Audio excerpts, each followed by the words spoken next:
하나님께서 45장에 하나님이 기억하고 계시는 바룩이라는 이름을 거론하시면서 심판이 이어지는 가운데 자기 백성들에 대한 심판에 대한 선포를 마치시고, 그리고 그 가운데 남은 자 바룩과 같은 자를 구원하실 것이라는 말씀을, 구원에 대한 메시지를 주시고 나서 이제 또다시 심판을 이어가실 때에 오늘부터 우리가 살피게 될 46장부터 51장까지는 하나님의 백성들을 둘러싸고 있었던 이방 나라들에 대한 이야기를 우리에게 들려주고 있습니다. 하나님은 자신의 백성 이스라엘에 대해서만 말씀을 주신 것이 아니라 이스라엘을 둘러싸고 있었던, 그리고 이스라엘에서 봤을 때 가장 끝에 있었던 나라들까지 언급하시면서 하나하나 그 나라들에 대한 운명을 이야기해 주고 있습니다. 오늘 1절 말씀해 보니까 이방 나라들에 대하여 선지자 예레미야에게 임한 여호와의 말씀이다, 이렇게 이야기를 하고, 이 이방 나라들은 오늘 살피게 될 애굽에서부터 10개의 지역과 나라를 이야기를 하고 있습니다. 10이라는 수는 만수입니다. 그러니까 온전히 채워진 수이기 때문에 46장부터 51장까지 거론되는 10개의 지역의 나라들은 그저 이스라엘과 가장 밀접한 관계에 있었다, 이런 의미보다는 10이라는 만수를 사용하여서 하나님이 온 땅 전체에 대하여 말씀을 주고 계신다라는 것을 우리에게 이야기를 해주고 계시면서, 하나님이 이 모든 땅들을 통치하고 계시고 하나도 하나님의 통치에서 벗어나지 아니하였다라는 것을 이야기하려고 하는 것이죠. 그래서 사실은 하나님의 백성인 우리뿐만 아니라, 또 어떤 특별한 나라뿐만 아니라 하나님은 모든 나라와 모든 백성들에 대하여서 말씀하고 계신다라는 것을 이야기해 주면서, 그들이 어떤 마음으로 살았든지 간에, 그들이 하나님과 상관없는 삶을 살았고 하나님을 인식했든지 인식하지 못했든지 간에, 하나님은 모든 사람들과 모든 나라들을 하나님과의 관계에서 하나님 앞에 어떠했는가를 통하여서, 혹은 하나님의 백성들과의 관계 속에서 하나님이 두신 그 관계 속에서 어떠한 삶을 살았느냐에 따라서 심판하시고 또 징계하신다라는 것을 우리에게 말씀해 주고 있는 것입니다. 그러니 어떤 나라가 일어나고 어떤 나라가 패하고 어떤 사람이 흥하고 어떤 사람이 망하고 하는 이 모든 것들은 그가 그렇게 인식을 하든 인식하지 못하든 상관없이 하나님 앞에서 그가 어떤 모습이었는가와 하나님이 세우신 하나님의 백성들 앞에서 그들이 어떤 삶을 살았는가와 연결되어서 그 결과로 받아들이는 것이기 때문에, 하나님이 이 땅을 통치하는 것이지 우리 눈으로 봤을 때 그들의 강성함이나 그들의 수완이 혹은 그들의 어떠함이 이 결과를 만들어낸 것이 아니다. 하나님은 하나님의 뜻대로 모든 것을 통치하신다 라는 것을 우리에게 말씀해 주고 있는 것입니다. 2절에 보니까 애굽에 관한 것이라 라고 이야기하면서 그 10개의 지역, 10개의 나라 가운데 특별히 애굽을 먼저 언급하고 있습니다. 왜 그랬을까? 아마 이 46장부터 51장까지는 애굽에서부터 시작하여 바벨론으로 마칩니다. 그러니까 하나님께서 특별한 순서를 따라서 특별히 우리에게 말씀을 주신다라는 것을 우리가 볼 수 있는데, 애굽은 특별히 하나님의 백성들이 조성되어진 곳이지요. 민족이 만들어졌던 곳입니다. 애굽이라는 울타리 속에서 하나님께서 하나님의 백성 이스라엘을 만드셨고, 그래서 어쩌면 애굽은 하나님의 백성이 만들어진 곳이고, 마지막 바벨론은 하나님의 백성들이 고쳐지던 곳, 하나님께 마음을 돌이키는 곳. 그래서 아마 하나님께서는 애굽에서부터 시작해서 바벨론으로 그렇게 마무리를 하시는 것이 아닌가라는 생각이 들기도 하고, 그러나 한 가지 확실한 것은 애굽을 먼저 언급하는 이유는 이스라엘이라는 나라에게 있어서 가장 많은 영향력을 미쳤던 나라, 가장 많은 영향력을 미친 나라이기 때문에 먼저 언급을 할 것입니다. 우리가 지금까지 살펴보아서 아는 것처럼 결국 바벨론으로 포로로 끌려가서 하나님의 멍에를 지라고 말하는데도 불구하고 끝까지 그 멍에를 지지 않았던 사람들의 무덤도 바로 애굽인 것이죠. 마지막 하나님의 백성들이 찾아 들어간 곳도 애굽인 것입니다. 그러니 하나님은 하나님의 백성들에게 가장 많은 영향을 미친 이 애굽을 먼저 언급하시면서 그들에 대한 말씀을 주시고 있고, 오늘 이 말씀은 2절 끝에 보니까 느부갓네살 왕에게 패한 애굽의 왕 바로 느고의 군대에 대한 말씀이다 라고 이야기하면서 애굽 왕에 대하여 그리고 그 군대에 대하여 말씀을 하실 때에 전쟁에 패하고 난 이후에 선포된 말씀으로서 특별히 애굽에 대한 심판의 메시지를 보복이라고 하나님께서는 이야기를 하고 계십니다. 애굽에 대하여 하나님은 보복하신다라고 이야기를 하고 계십니다. 우리 8절부터 10절까지 한번 읽어볼까요? 자, 46장 8절부터 10절까지 한번 읽어보겠습니다. 8절 시작. 애굽은 나일강이 불어남 같고 강물이 출렁임 같도다. 그가 이르되 내가 일어나 땅을 덮어 성읍들과 그 주민을 멸할 것이라. 말들아 달려라. 병거들아 정신없이 달려라. 용사여 나오라. 방패 잡은 구스 사람과 붓 사람과 활을 당기는 루딤 사람이여 나올지니라 하거니와 그날은 주 만군의 여호와께서 그의 대적에게 원수 갚는 보복이리라. 칼이 배부르게 삼키며 그들의 피를 넘치도록 마시리니 주 만군의 여호와께서 북쪽 유브라데 강가에서 희생제물을 받으실 것임이로다. 아멘. 10절에 보니까 그날은 여호와께서 그의 대적에게 원수 갚는 보복일이다라고 이야기를 하고 있습니다. 애굽은 스스로 8절과 9절에 보면 스스로 자기 자신을 높여서 마치 나일강이 범람한 그때에 불어난 강물 같고 출렁임 같다라고 자기 스스로를 이야기하고 땅을 덮어 성읍들과 그 주민들을 멸할 것이다 이야기하면서 하나님의 도구임에도 불구하고 하나님만큼 높아지려고 했던 그런 오만한 모습을 보여주고 있고 그들의 힘을 가지고서 특별히 용병들을 자기들이 모아서 용사여 일어나라 나오라 라고 얘기하면서 구스 사람, 붓 사람, 루딤 사람들을 돈 주고 용병을 들여서 모든 이 연맹국과 함께 일어나서 지금 무엇을 하려고 하는가 하면 바벨론 왕과 싸우려고 하는 상황인 것입니다. 왜 하나님은 그들을 원수라고 얘기하고 애굽을 원수라고 얘기하고 그에게 보복한다고 이야기하실까? 먼저는 하나님과의 관계 속에서 애굽이 하나님보다 높아지려고 했고 하나님께 대적했기 때문일 것입니다.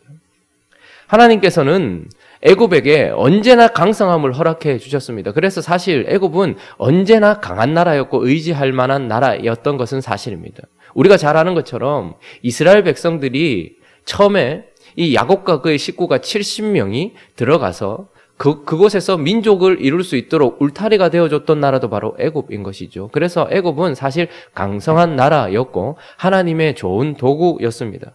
그러나 그들은 끝까지 하나님의 도구로 남아있지 아니하고 하나님만큼 높아지려고 했고 지금 하나님께서 자신의 종으로 세우셔서 하나님의 백성들을 심판하시고 열방을 심판하시려고 하는 이 느부갓네살과 바벨론에 대하여 일어나서 그들을 치려고 하고 있는 상황인 것이죠. 그러니까 하나님의 통치에 순종하지 아니하고 스스로를 높여서 더 높은 자리로 가려고 했던 하나님을 대적했던 모습, 오만했던 모습, 끊임없이 그렇게 나아갔던 모습들을 보면서 하나님은 자기 자신을 하나님 앞에 대적하고 있는 이 애굽을 원수라고 이야기하고 그 원수를 갚는 날이다. 그들이 일어난 날을 원수로 갚는 날이다라고 이야기하는 것입니다.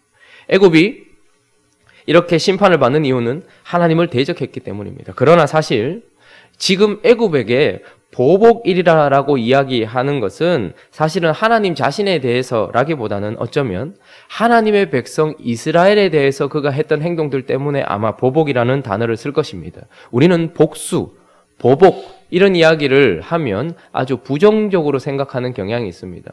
그래서 사랑의 반대말처럼 하나님은 사랑하라고 하셨는데 왜 보복을 하고 복수를 하냐 이렇게 생각할 수도 있습니다. 그러나 성경에서 특별히 구약 성경에서 보복이라는 단어 그래서 하나님이 누군가에게 보복하신다라고 쓰는 그 단어는 부정적인 의미가 전혀 없고 공의를 정의를 실행하신다라는 의미가 있고 특별히 보복이라는 단어를 쓰셨을 때는 하나님이 억울한 일을 당한 하나님의 백성들 편에 서서 하나님께서 일하실 때 이 단어를 쓰는 것입니다. 그래서 애굽이 오늘 심판을 받고 보복을 받는 이유는 두 번째로 우리가 살펴볼 수 있는 것은 바로 그가 하나님 나라의 거룩한 왕을 죽였기 때문이다라는 것을 우리가 기억해 볼 필요가 있습니다.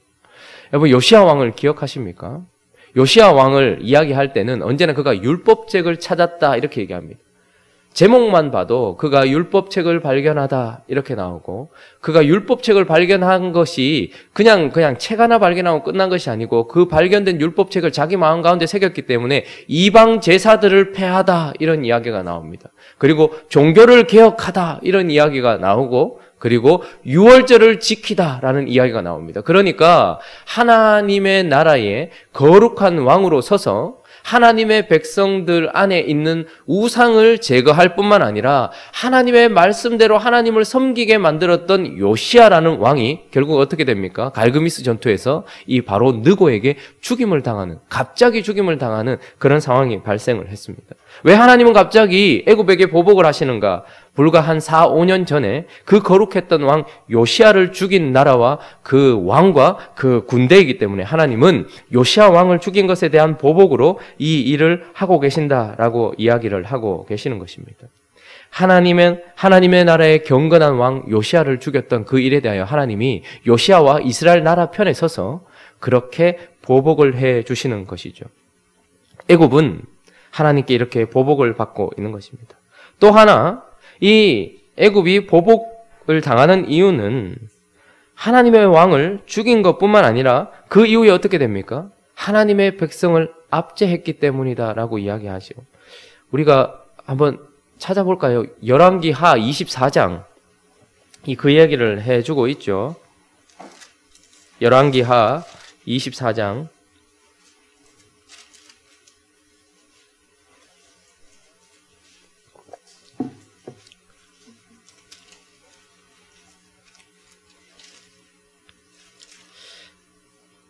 구약성경 604페이지, 5페이지쯤에 있는데 23장부터 한번 보십시오. 22장도 한번 보시면 유다왕 요시야가 제목입니다. 그죠? 열왕기하 22장에 보면 제목이 유다왕 요시야 이렇게 되어 있죠. 그리고 그에게 언제나 이렇게 주어지는 이야기들은 하나님과 관련이 있어요. 그래서 율법책을 발견했고 23장 처음에 제목은 보면 요시야가 이방 예배를 없애다 이렇게 나옵니다. 그리고 21절 위에 보니까 요시야 왕이 뭘 했어요? 유월절을 지키다. 그리고 나머지 기억을 했는데 그 다음에 어떻게 됩니까? 요시야가 죽다 이렇게 나오죠. 그래서 사실은 애굽의 왕 바로 느고가 아수르를 치기 위해서 아수르를 치고자 하여서 나왔는데 이 일을 막아섰던 요시야가 죽임을 당했습니다. 그러나 바로 느고는 그 왕을 제거하는 것에서만 그치지 아니하였고 31절부터 우리 35절까지 한번 읽어볼까요?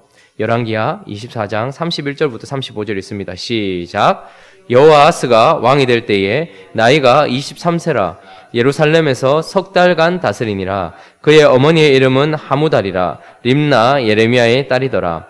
여호아하스가 그의 조상들의 모든 행위대로 여호와 보시기에 악을 행하였더니 바로 느고가 그를 하맛 땅 리블라에 가두어 예루살렘에서 왕이 되지 못하게 하고 또 그 나라로 은 100달란트와 금 1달란트를 벌금으로 내게 하고 바로 느고가 요시야의 아들 엘리야김을 그의 아버지 요시야를 대신하여 왕으로 삼고 그의 이름을 고쳐 여호야김이라고 하고 여호아스는 애굽으로 잡아갔더니 그가 거기서 죽으니라. 여호야김이 은과 금을 바로에게 주니라. 그가 바로 느고의 명령대로 그에게 그 돈을 주기 위하여 나라에 부과하되 백성들 각 사람의 힘대로 액수를 정하고 은금을 징수하였더라. 자, 요시야라는 거룩한 하나님의 편에 섰던 왕을 제거한 것뿐만 아니라 그는 그들이 세운 여호아하스를 또 그 자리에서 끌어내릴 뿐만 아니라 자기가 세운 왕 엘리야김을 이름을 바꾸어서 여호야김으로 이름을 바꾸고 그를 세워놓고 그 다음에 뭘 했는가 하니까 벌금을 매기고 그들에게 징수하였다 이렇게 얘기합니다. 35절에 보니까 은금을 징수하였고 이것을 갚기 위하여서 여호야김은 백성들에게 그 돈을 또다시 부과하였던 것이죠. 여기서 말하는 징수는 제가 이 본문을 설교할 때도 말씀드렸는데 출애굽기 5장 6절에 나오는 애굽에 있었던 백성들이 너무너무 힘들어서 집도 주지 않고 재료도 주지 않고 벽돌수를 맞춰야 되는 그때에 있었던 감독들이 그들을 힘들게 만들었던 그때 썼던 단어라고 이야기했습니다. 그러니까 애굽은 하나님의 백성의 거룩한 왕을 제거했을 뿐만 아니라 자기가 생각하는 왕을 세워놓고 이들을 끊임없이 힘들게 만들고 압제하고 억압했다라는 것을 우리에게 이야기를 해주고 있는 것입니다. 애굽은 참으로 아이러니한 나라입니다. 의지할 만한 힘을 가지고 있고 우리의 보호막이 되어주는 것도 사실이지만 그러나 그것을 의지하기 시작하는 순간부터 우리를 압제하게 되는 것이죠. 우리가 잘 아는 것처럼 이 바로의 애굽 왕 바로 느고가 세운 이 여호야김이 어떻게 합니까? 하나님께서 주신 말씀을 갈기갈기 찢었던 왕이기도 합니다. 하나님으로부터 전무후무하게 떨어지게 만들고 결국은 이 나라가 심판받도록 확정짓게 만들었던 왕을 세운 것도 바로 느고인 것이죠. 그러니까 이 애굽의 왕과 그의 군대들이 한 행동은 이스라엘 백성들을 하나님으로부터 멀어지게 만들 뿐만 아니라 매우 압제했던 것입니다. 그래서 하나님은 이제 어떻게 하십니까? 시간이 되어 여호야김 4년째에 보복하신다라고 우리에게 이야기를 해주고 있는 것이죠.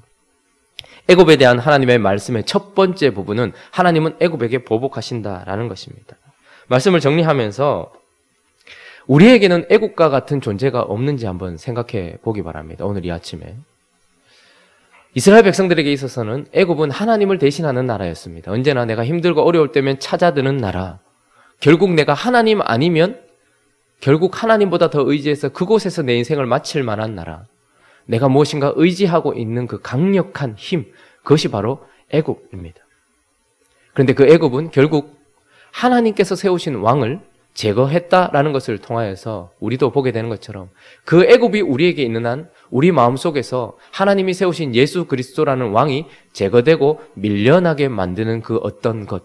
우리가 어떤 것을 사랑하면 또 다른 것을 사랑하지 못합니다. 돈을 사랑하면서 하나님을 사랑할 수 없는 것처럼 바로 누구를 의지하면서 요시야 왕을 함께 가지고 있을 수는 없는 것이죠. 애굽은 내 마음속에서 나의 왕 예수 그리스도를 밀어내는 강력한 힘인 것입니다. 나의 왕 예수 그리스도를 제거하는 강력한 힘인 것입니다. 뿐만 아니라 그렇게 의지했더니 결국 어떻게 되는 것입니까? 아이러니하게도 그것이 나를 압제하여서 결국은 그것이 나를 힘들게 만들고 멸망하게 만드는 것. 어떤 사람은 그것이 돈일 수 있을 것입니다. 하나님만큼 높아진 애굽이 돈일 수도 있을 것입니다. 그래서 그 돈 때문에 내 속에 왕이어야 했던 예수 그리스도는 제거되고 그 돈을 의지하였더니 결국은 그 돈 때문에 망하는 것이죠. 돈에 이리저리 끌려다니는 것입니다. 어떤 사람은 인기, 평판일 수 있습니다. 인기와 평판만 있으면 내 인생이 괜찮을 것 같이 생각하여서 하나님보다 더 높아진 자리에 애굽과 같은 존재로 그것을 놓고 그것 때문에 내가 의지해야 했던, 내가 붙들어야 됐던 나의 왕 예수 그리스도를 밀어내고 제거하고 그래서 그것을 쫓아가다 보니 그 인기와 평판 때문에 울고 웃다가 결국 망하는 인생. 칼을 의지하는 사람도 있습니다. 힘을 의지하는 사람도 있습니다. 우리에게는 어떤 애굽이 있습니까? 그 애굽은 아주 강력하고 아주 달콤하고 내게는 지분과 같고 내게는 힘이 되어줄 것 같은 그 무엇입니다. 그러나 그것은 결론적으로 거룩한 왕 요시야를 그리고 거룩한 왕 예수 그리스도를 내 마음 가운데서 제거해 버릴 뿐만 아니라 결국은 나를 압제하게 할 그 무엇. 하나님은 그것에 대하여 보복해 주실 것이라고 이야기를 합니다. 나를 압제했던 그 무엇, 그 누구에 대해서 하나님은 보복해 주실 것이라고 이야기합니다. 그러나 이 메시지는 너희를 압제했던 자들을 내가 보복할 것이라는 메시지이기도 하지만 그러나 더 중요한 것은 그러므로 의지하지 말라는 거예요. 결국은 심판받을 것이고 하나님께 원수기 때문에 그것을 의지하지 말아라 라고 하나님께서 이야기하고 계십니다. 오늘 이 아침에 혹 내가 의지하고 있는 애굽은 있는가? 하나님이 내 주변에 대해서 먼저 이야기하실 때 가장 먼저 얘기할 애굽이 내게도 있는가? 너는 이것이 라고 이야기하면서 내가 보복할 것이다 라고 이야기할 만한 그 무엇이 있는가를 살펴보면서 결국은 그것이 나를 압제해 버릴 것이라는 것을 잊지 않고서 하나님만 의지하고 하나님만 사랑하게 되는 우리 행복한 우리 교회가 되기를 예수 그리스도의 이름으로 축원합니다. 우리 같이 한번 기도하겠습니다. 46장부터 시작된 이방 나라들 첫 번째 언급된 애굽. 우리는 10개의 지역의 나라들을 언급하면서 하나님께서 하시는 말씀들을 듣게 될 것입니다. 내게는 애굽이 없는가 한번 살펴보았으면 좋겠습니다. 하나님이 보복하셔야 될 하나님만큼 높아져 있으며 하나님의 거룩한 왕을 제거하고 결국 하나님의 백성을 억압하고 압제하는 그런 애굽은 없는가? 하나님, 내가 이것을 의지하지 않도록 은혜를 베풀어 달라고 그렇게 기도했으면 좋겠고 하나님께서 오직 우리가 거룩하고 정결한 백성이 되어지도록 우리에게 정결한 마음도 허락해 달라고 그렇게 기도했으면 좋겠습니다. 오늘도 이 아침에 하나님 앞에 나온 하나님의 백성들이 하나님 만나고 돌아가는 시간 될 수 있게 해달라고 기도했으면 좋겠고 각자의 기도 제목들을 가지고 우리 함께 기도하며 나아가도록 하겠습니다. 기도하겠습니다. 거룩하신 하나님 아버지가